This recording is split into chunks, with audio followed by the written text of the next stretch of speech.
آج سے کچھ عرصے پہلے آئی ایم ایف نے کہا کہ جی آپ گندم کی سپورٹ پرائس، بیس پرائس، جو بھی آپ اس کو کہیں، اس کو ختم کر دیں. اچھا، اب یہ سارا جو فیاسکو ہوا تھا لاسٹ ایئر جب گندم کی ہماری بمپر کراپ ہوئی، لیکن اس کے باوجود حکومت نے ویٹ امپورٹ کر جب کیئر ٹیکر گورنمنٹ تھی. اچھا، اب بنیادی بات یہ ہے کہ ایک تو آپ کے سامنے ہے کہ اس میں کون ذمہ دار تھا، کس کا قصور تھا، اس کی انویسٹیگیشن کی پایہ تکمیل تک تو کیا ہی پہنچنی تھی، شروع بھی نہیں ہوئی. اچھا، دوسری چیز یہ ہے کہ حکومت نے اس پہ جو کسانوں کا نقصان ہوا اس پہ شرمندہ ہونے کے یا ان کو کوئی ان کی داد رسی کرنے کے حکومت نے وکٹری لیپ لیے کہ دیکھیں آپ کی جو اسینشل باسکٹ ہے وہ کتنی سستی ہو گئی ہے، ہمارے آنے سے انفلیشن کم ہو گئی ہے.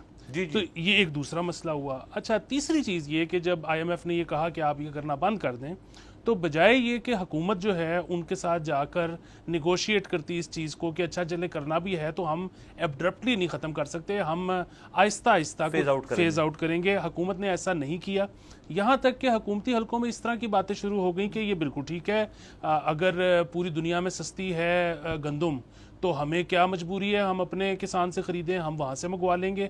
اور کسان is just like another business man, اور حکومت کا یہ کام ہی نہیں ہے کہ کسی بزنس کو وہ کوئی امبریلا پرووائڈ کرے، ریگولیٹ کرے. اچھا، بات ٹیکنیکلی ٹھیک ہے، زبردست. میرا اس میں نا ایک دو سوال تھے. ایک دو سوال تو یہ تھے کہ ہم نے یہ ازیوم کیسے کر لیا، صرف پچھلے 2 سال کے ڈیٹا پہ ہم نے یہ ازیوم کر لیا کہ باہر ہمیشہ گندم سستی ہوتی ہے اور پاکستان میں ہمیشہ مہنگی ہوتی ہے، اور ہم کسان کی مدد کرنے کے لیے ہمیشہ مہنگی گندم پرچیز کرتے ہیں. یہ ازمپشن ہماری صرف 2 سال کے ڈیٹا پہ ہے.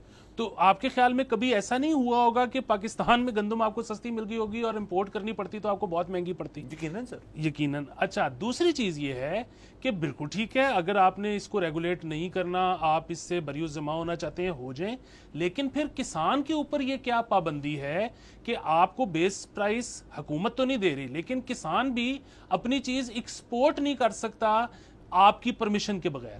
اگین خطرہ وہی ہے نا، جب آپ بیس پرائز دیتے بھی تھے تو خطرہ یہ تھا کہ آپ کا سٹیپل ہے ویٹ، تو کہیں یہاں پر خدا نہ خواستہ فیمن نہ آ جائے.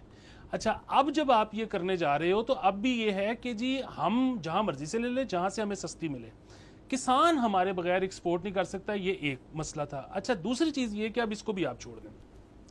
ابھی ایک نیا ایڈ آیا ہے پنجاب گورنمنٹ کا، بلکہ 2 نئے ایڈ آئے ہیں. ایک تو یہ کہ جو پنجاب گورنمنٹ ہے اس نے بیس پرائس تو ختم کر دی ہے، فائن، لیکن سیلنگ پرائس لگا دی ہے. انہوں نے کہا ہے کہ جی 2675 روپے سے اوپر کسان نہ بیچ سکتا ہے، نہ کوئی خرید سکتا ہے گندم. اگر ایسا ہوگا تو حکومت ایف آئی آر کاٹ دے گی. وہی سیم چیز یہ ہے نا، آپ نے بیس پرائس اگر ختم کی ہے تو سیلنگ پرائس لگانے والے آپ کون ہوتے ہو؟ پہلا سوال.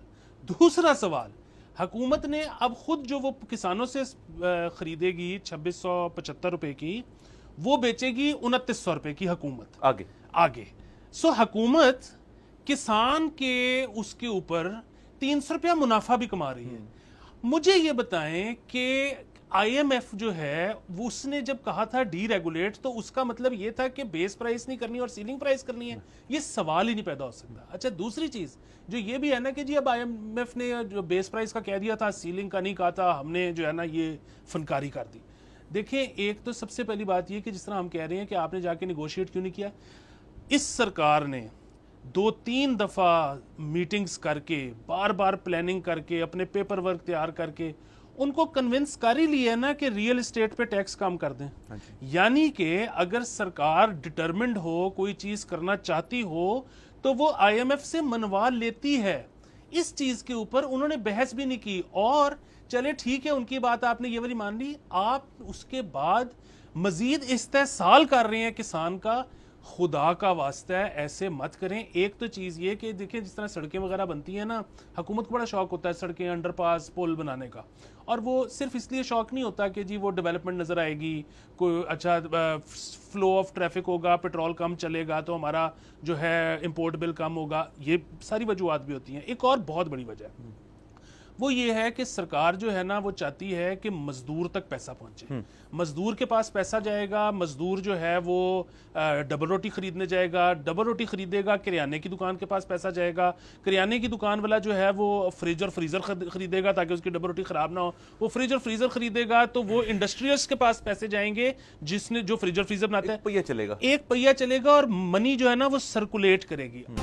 سبسکرائب کریں اور بیل دبائیں تاکہ کوئی خبر رہ نہ جائے.